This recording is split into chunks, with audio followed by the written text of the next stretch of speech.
सरस्वती जी और उनकी बहू रश्मि के बीच एक दिन बहस छिड़ जाती है।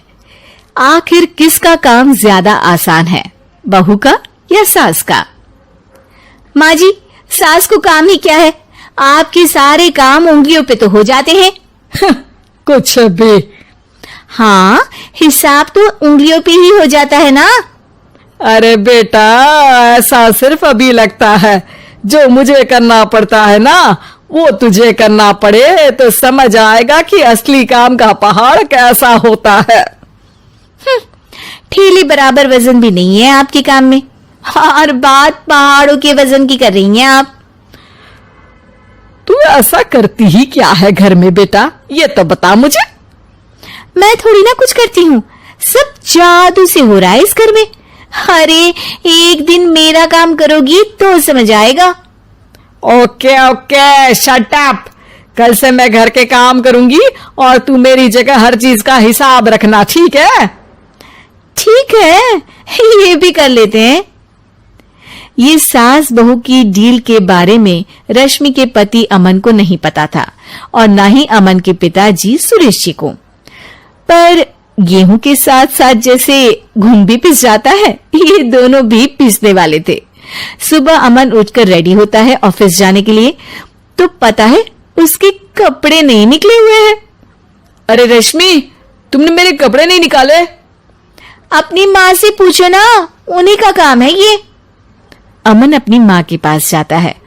अब मेरे कपड़े आज आप देने वाले हो क्या माँ? हाँ, देना तो मुझे ही चाहिए, पर तेरी बहू ने कपड़े धोने ही नहीं डाले, तो कोई भी धुला हुआ कपड़ा नहीं है बेटा। हैं? ऐसा क्यों? कपड़े तो धोने आप ही देते हो ना माँ?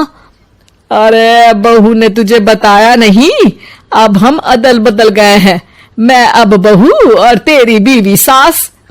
अमन परेशान हो गया। वो बिना इस्त्री के कपड़े पहनकर ऑफिस चला गया। सरस्वती जी अपने घुटने के दर्द के कारण झुककर घर साफ नहीं कर पा रही थी और ना ही खाना बनाना याद रख पाई।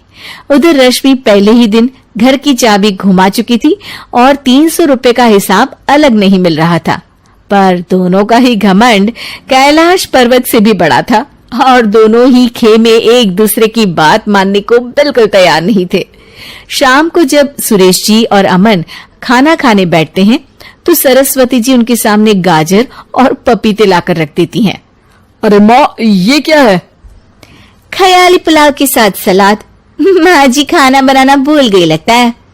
अरे एक एक चमन्नी का हिसाब है मेरे पास, खाना बनाना कैसे भूल जाऊंगी? ये तो मैंने पढ़ा था कि फल फ्रूट खाने से सेहत अच्छी रहती है, इसीलिए ये ले, एक फल खा ले। रात को सुरेश जी और अमन अपनी मीटिंग बिठाते हैं अकेले में। बाबूजी, इनकी लड़ाई के कारण ना हमें ठीक से खाना मिल रहा है, उल्टा घर के सारे काम रुक गए हैं। हाँ बेटा, 2 भैंसों की लड़ाई में बेचारे खेत के पौधों का भी नुकसान हो रहा है। पर पापा, क्या बताऊं आपको, मैंने माँ को इस महीने की 2 तारीख को बिजली के बिल के पैसे दिए थे। आज बिल भरने के लिए मांगने गया तो पता चला कि रश्मि उन पैसों से गैस सिलेंडर ले आई। अच्छा, तो सिलेंडर के पैसों का क्या हुआ? अब सिलेंडर के तो कोई पैसे नहीं थे बाबूजी, हमारे घर पर गैस की पाइपलाइन लगी है ना। बेटा, इन दोनों का कुछ करना पड़ेगा, नहीं तो अपने घमंड के चक्कर में पूरा घर बर्बाद कर डालेंगे ये दोनों। अमन और सुरेश जी काफी सोच विचार के बाद एक निष्कर्ष पर पहुंचते हैं।